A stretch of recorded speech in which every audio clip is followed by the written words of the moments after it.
Bonjour à tous, j'espère que vous allez excellemment bien. Aujourd'hui, on se retrouve pour parler Vendée Globe, débrief de la 73e journée de compétition. Et Jérémy Bayou ne devrait pas battre le record, parce que désormais, les prévisions se décalent un petit peu pour lui. On va revenir un petit peu sur ce qui s'est passé dans les 24 dernières heures. Ça a été beaucoup plus calme que dans la journée, même il y a 2 jours, où 2 jours ça avait été hyper animé. On va revenir un petit peu sur ce qui se passe du côté du classement. Il y a des rapprochements un petit peu, notamment autour de Romain Attanasio. Et puis on parlera des derniers concurrents qui commencent à passer le Cap Horn. Ça a commencé avec Manuel Cousin, ça va se poursuivre avec Fabrice Amédéo.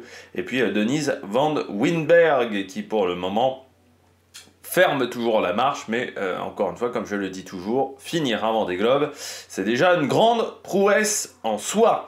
N'hésitez pas à vous abonner à la chaîne, à réagir dans les commentaires, à mettre un pouce bleu, à partager la vidéo sur les réseaux sociaux, notamment auprès de vos proches, si vous pensez que ça peut les intéresser. Quand vous vous abonnez à la chaîne, vous pouvez rajouter la petite cloche, comme ça vous êtes au courant des dernières vidéos qui sortent sur la chaîne. Plus vous cliquez rapidement sur une notification sur une miniature, plus les vidéos sont mises en avant, donc ça permet de me soutenir. Et puis le deuxième moyen de me soutenir, ça se passe dans les commentaires. Vous pouvez faire un super thanks et je remercie les gens qui le font. On commence tout de suite avec la situation, notamment la situation pour les bateaux de tête. En ce moment, ça va quand même, ça va de mieux en mieux, quoi. Ils vont sortir des zones compliquées, surtout Jérémy Bayou qui a quand même fait une belle journée, Jérémy Bayou, hier. Il a vraiment été sur un gros tempo. Alors, il va y avoir encore du vent, lui il va avoir un passage de DST qui va être, voilà, un petit peu galère, je pense, mais ça va aller de mieux en mieux pour lui. Ça va être également... Alors ensuite, il va devoir gérer donc une dorsale de nouveau, hein, donc une zone avec moins de vent ici, avant d'arriver au Sable d'Olonne. Donc lui, il va avoir cette zone-là à gérer que certains n'auront pas. Je pense Lunvel, Paul Meyal, Laura. Par contre, le groupe... avec Clarisse Kremer, Benjamin Dutreux, peut-être pas. Eux, par contre, le groupe Dutreux, Clarisse Kremer, ils vont avoir pas mal de vent et surtout, ça va pas être simple parce qu'ils vont devoir tirer un bord certainement. Parce que sinon, ils ont le vent de face. Donc, il va falloir gérer ça. Donc, Jérémy Bayou, je pense, va réussir à s'en sortir. On voit que demain... Je pense qu'il va pas monter très nord, en fait, Jérémy Bayou, parce qu'encore une fois, demain, il y aura pas mal de vent dans les 24 prochaines heures. Par contre, son final de course, il faudra faire attention. Normalement, on nous met une arrivée le 24 dans la nuit. Donc si on regarde le 24 dans la nuit, vous voyez cette grosse tempête, elle risque de lui arriver dessus. Et c'est vrai que pour les concurrents de derrière, c'est plutôt cette grosse tempête qui inquiète. Parce que vous voyez que le vent est impressionnant. On a quasiment 55 nœuds, voire plus en son centre. Donc c'est vraiment une grosse tempête. Et qui va créer une zone de molle en plus ici, qu'il va falloir passer pour pas mal de concurrents. Et je pense que c'est ça qui va être difficile à gérer pour certains. Mais il y aura beaucoup de vent et il faudra gérer cette zone-là. Donc pour les concurrents du groupe de tête, je pense que Boris Herrmann ne sera pas, et Samantha Davis peut-être pas vraiment, mais Clarisse Kremer, Benjamin Dutreux, je pense qu'ils seront également dans ce groupe-là, avec du vent fort. Donc vous voyez la météo sur les 2 prochains jours va être assez costaud, voilà, jusqu'au Sable d'Olonne. Et vous voyez que même dans 2 jours, ça sera quasiment route directe au Sable d'Olonne. Il n'y aura peut-être pas besoin de monter en Bretagne, donc ils feront un petit gain de rythme. Voilà, et on voit que pendant les 3 prochains jours, je pense qu'il y aura pas mal de vent sur la ligne d'arrivée. Par contre, pour les concurrents de derrière, je pense le groupe Romain Attanasio, vous voyez que derrière, ça va être vraiment sans vent, et la zone va être assez importante. Donc là, il va falloir vraiment gérer l'entrée, la zone d'entrée. On peut perdre encore beaucoup de temps pour le groupe Romain Attanasio dans cette zone-là, donc il faudra faire très attention. Voilà, pour les concurrents, si on fait un point météo de la majorité des concurrents qui se retrouvent dans cette situation-là, parce que c'est vrai que pour le groupe Romain Attanasio, en ce moment, on est dans les alizés d'Atlantique Nord, et puis derrière aussi, ça fuse. Hein. Par contre, hein, vraiment, dans 72 jours, si on prend donc 72 heures, ça fait 3 jours, vous voyez qu'il y aura quand même pas mal de zones sans vent, donc il va falloir bien réfléchir par où passer. cette dorsale.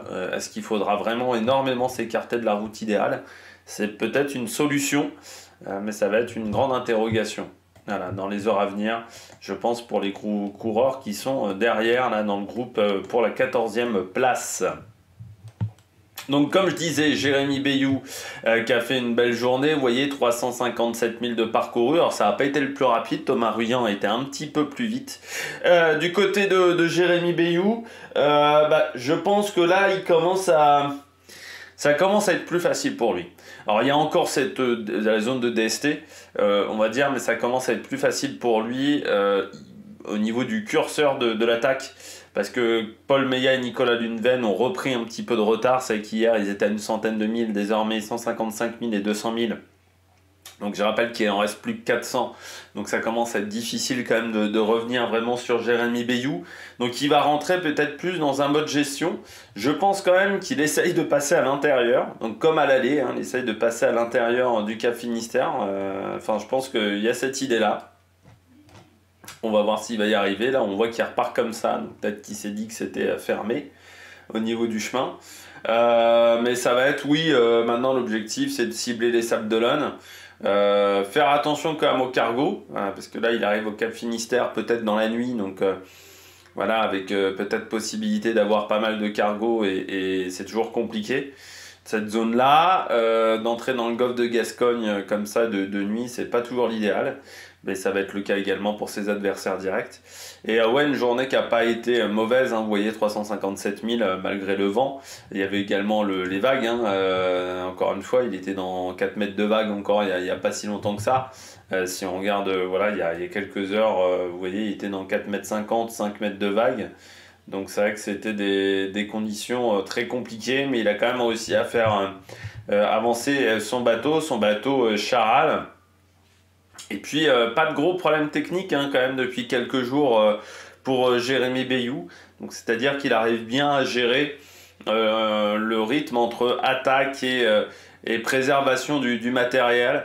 Ça se passe plutôt pas trop mal de ce côté-là pour Jérémy Bayou. Derrière, on a Paul Meillat avec Biotherm qui a montré une image, je ne sais pas si vous l'avez vu, vraiment les vagues qui s'est prise Biotherm, et c'était impressionnant. Même en photo, alors qu'en photo, ça écrase toujours un petit peu au niveau des vagues. Mais vraiment, la hauteur des vagues, c'était digne vraiment d'un océan Indien. Parce qu'en plus, c'était pas hyper bien rangé au niveau de la mer.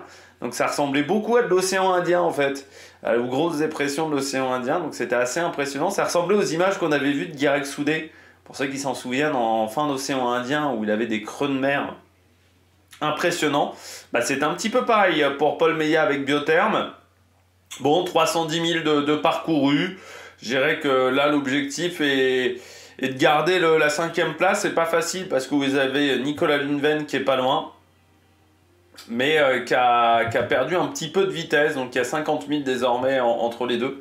Parce que vous voyez que lui, il a fait 310 000, alors que Nicolas Luneven a eu un petit peu plus de mal avec Holcim PRB dans ses vents forts, dans cette tempête.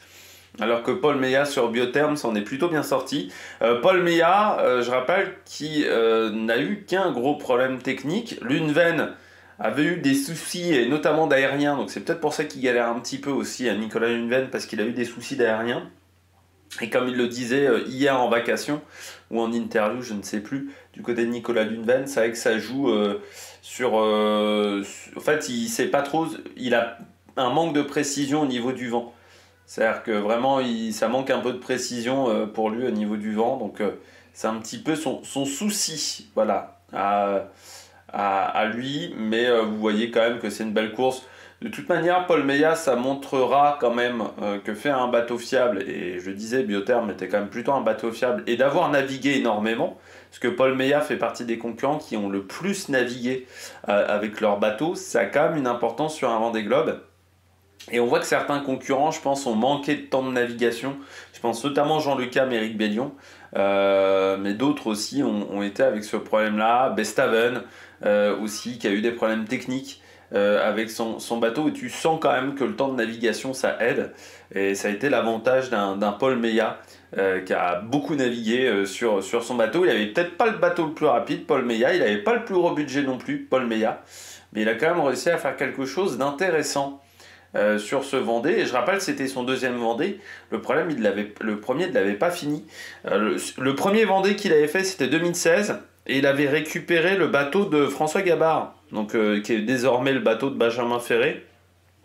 Mais il avait eu un problème technique vers l'Australie, alors qu'à ce moment-là, il faisait vraiment une très très belle course. Il arrivait à rivaliser à l'époque avec les foilers de l'époque 2016, notamment je crois avec Jean-Pierre Dick, je crois me rappeler.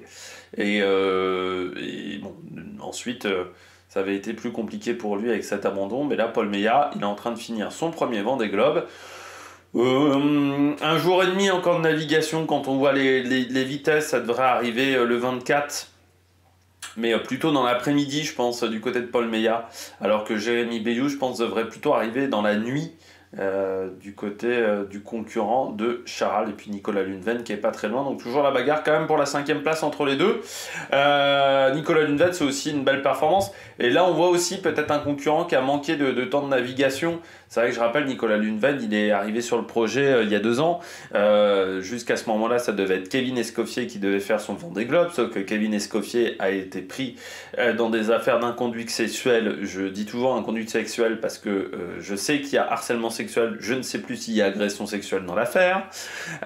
Du côté de l'ancien skipper donc de PRB. Et certes, il a récupéré un bateau qui a été conçu par un ingénieur, parce que Kevin Escoffier a conçu notamment le bateau d'Armel Lecléache. Le multicoque d'Armel Lecléache a été conçu par Kevin Escoffier. Mais c'est vrai que c'était pas un bateau qui a été conçu par rapport aux idées de Nicolas Luneven et par rapport à l'ergonomie de Nicolas Luneven. Et au final, il a fait assez peu de milles avec. C'est pas parmi les concurrents qui ont fait le plus de milles avec leur bateau. Et je pense que ça lui a manqué des milles en compétition à Nicolas Luneven. Ça lui a manqué sur ce Holcim PRB, même s'il a fait des bonnes choses. Je pense qu'avec un peu plus de sorties en course, ça aurait peut-être pu le faire un peu plus. Sam Goodchild, toujours 7ème, mais bon, vous voyez, Justine Métro, elle se rapproche quand même, énormément, et elle arrive pour l'instant à garder un peu d'avance par rapport à Thomas Ruyant, même si ça fait depuis 2 jours que Thomas Ruyant est le bateau le plus rapide.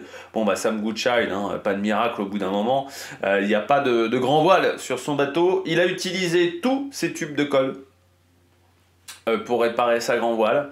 Donc il a utilisé voilà, toutes les cartouches de colle qu'il avait. Il en a utilisé donc je crois 14, voilà, précisément, du côté de Sam Goodchild pour réparer sa grand voile. Normalement il doit réessayer de la réhisser demain. Il doit refaire un test demain parce qu'il avait encore des petits trucs à réparer, à essayer de réparer au maximum. Il fera un test. Après voilà, ça passe ou ça casse. De toute manière, si ça casse, il ne pourra pas la réparer de nouveau. Mais il est un peu en galère, il disait Sam Goodchild, parce qu'en ce moment, il ne peut pas faire de routage, vu qu'il ne sait pas s'il peut utiliser sa grand voile, et ce qui fait qu'il ne sait pas s'il va pouvoir remonter au vent. Ça peut être un vrai problème pour lui. Là, pour le moment, il avance parce qu'il a du vent 3/4 d'eau. Sauf qu'en ce moment, comme il n'a pas de grand voile, il ne peut quasiment pas avancer s'il a du vent. En fait, il ne peut quasiment pas faire navigation au près.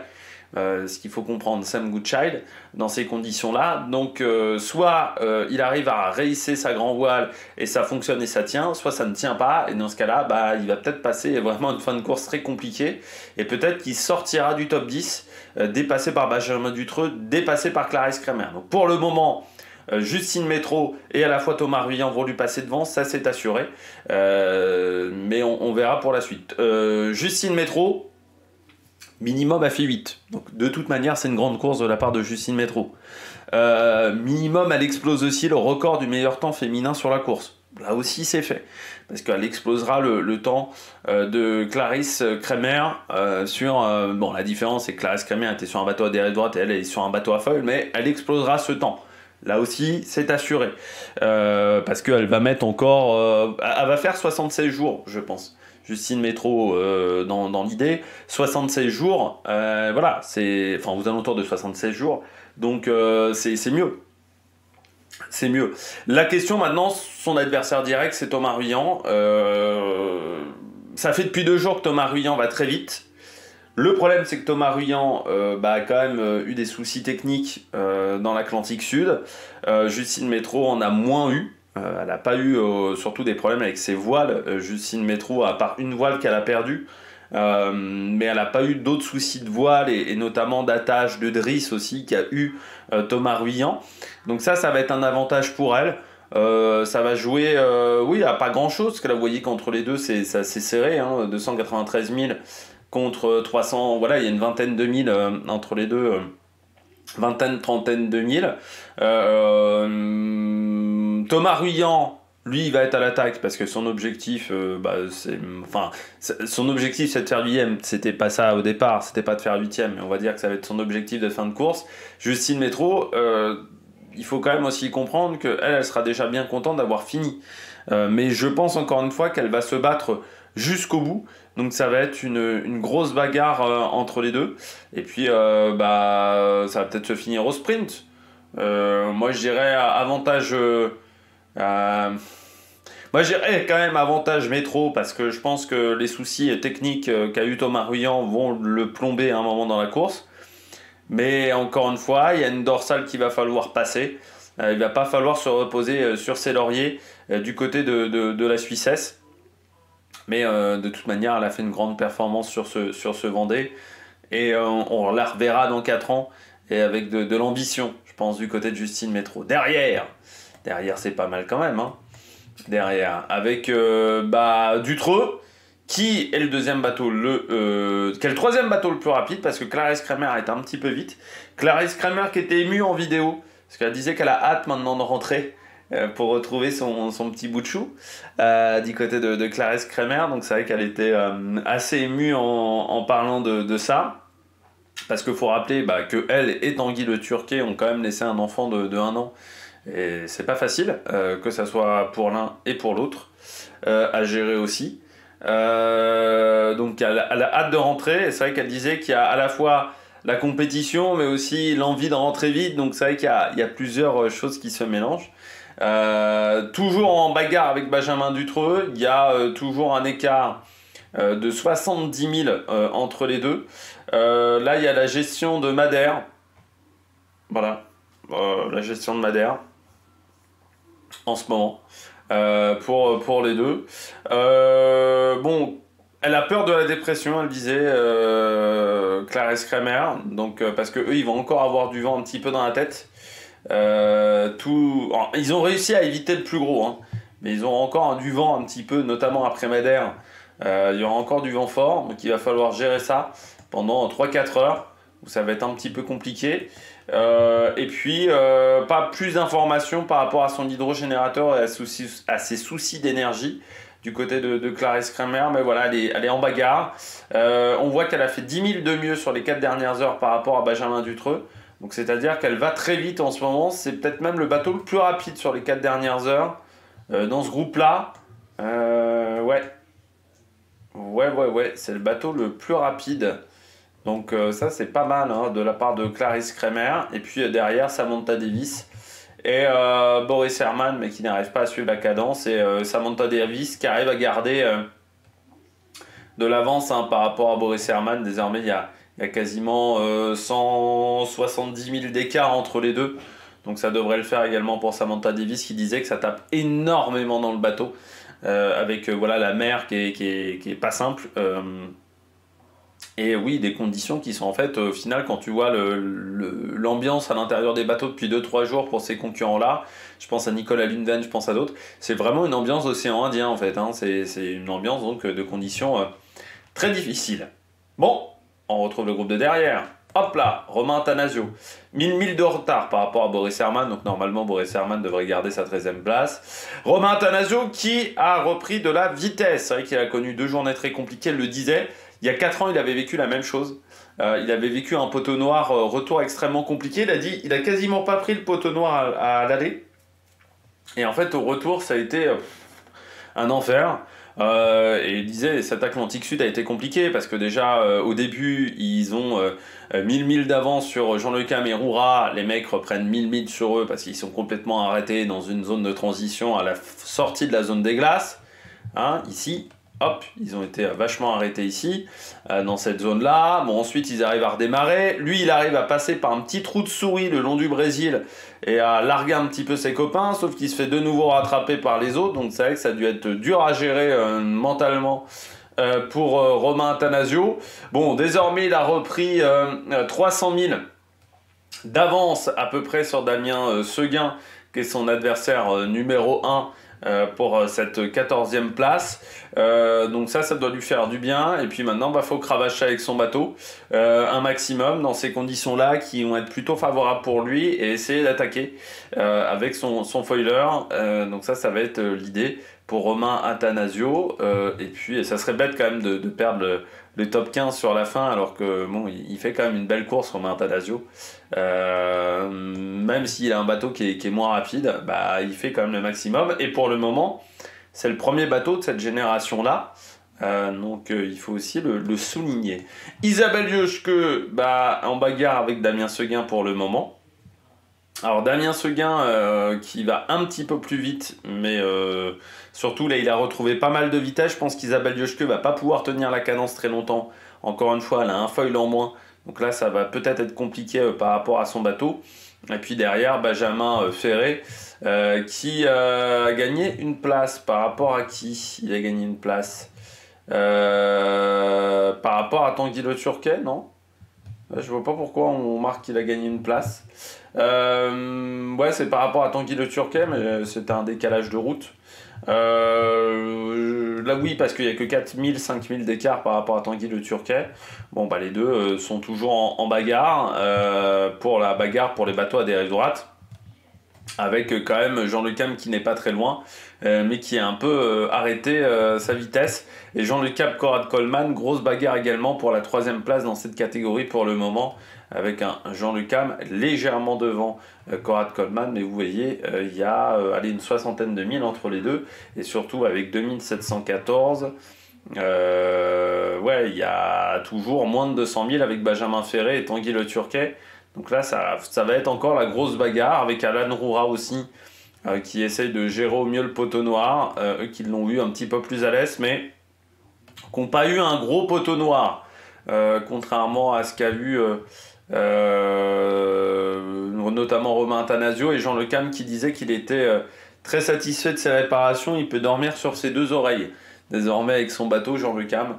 Donc ça se passait plutôt bien. Guirec Soudé qui a enfin du vent, il disait, parce que ça commence à être long sans vent. 300 000 de parcouru pour Guirec Soudé, donc ça doit être le bateau à dérive droite le plus rapide pour le moment, donc ça c'est bien. Et puis surtout, il reprend de l'avance par rapport à ses petits camarades derrière, qui étaient revenus à 300 000. Donc là, il reprend un petit peu d'avance par rapport à Louis Duc, qui gère ses zones de transition plutôt bien avec son copain Kojiro Cherachil, et même repassé devant Kojiro. Et puis on retrouve Sébastien Marseille un peu plus en difficulté, lui, dans ses zones de transition, et puis Arnaud Boissière. Violette d'Orange qui disait qu'elle a bien pu récupérer de ses montées au mât, où elle le disait, ça a été très compliqué pour elle, donc elle a bien récupéré physiquement, bien dormi. Et notamment beaucoup moins de douleur, parce qu'elle avait pris pas mal de chocs en fait en montant au niveau du mât. Elle avait pas mal brinque-ballé, en plus c'est pas un grand gabarit, Violette d'Orange, donc voilà, elle avait un peu brinque-ballé à droite à gauche, donc ça n'avait pas été facile à gérer pour elle. On retrouve derrière, eh bien, hop là, Antoine Cornic qui s'échappe. Antoine Cornic, il a trouvé un petit peu de vent, alors que Oliver Air et Zinkunchu sont complètement arrêtés. Alors, Oliver Air, l'option ouest n'a pas été efficace. Et Zinkunchu, il a du mal en ce moment, et je pense que c'est sur les changements de voile. Parce qu'il le disait, comme il a mal aux épaules, il a mal aux 2 épaules, il n'arrive plus à changer autant de voiles qu'auparavant. Il peut plus, il a beaucoup de mal à hisser les grosses voiles.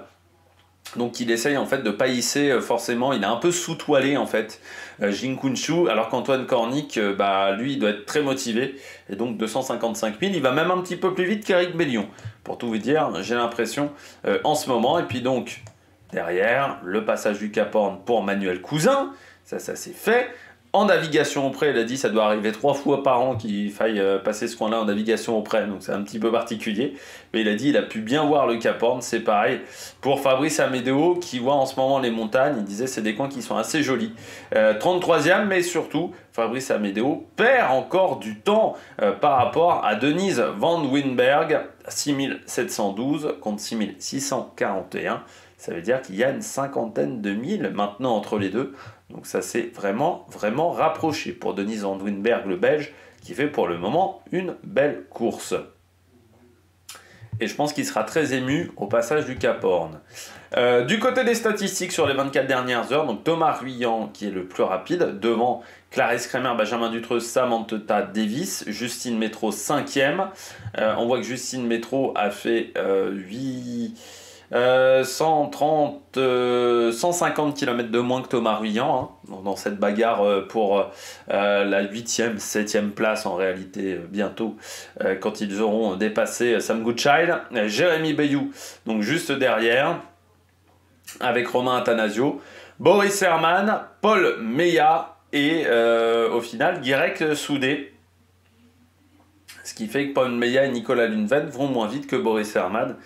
Mais voilà, Boris Herman, son objectif maintenant est de ramener le bateau à bon port. Et Guirec Soudé, donc meilleur bateau à dérive droite sur les 24 dernières heures. Plus que 13 200 km pour Denise Van Winberg par rapport à l'arrivée et les prochaines estimations d'arrivée.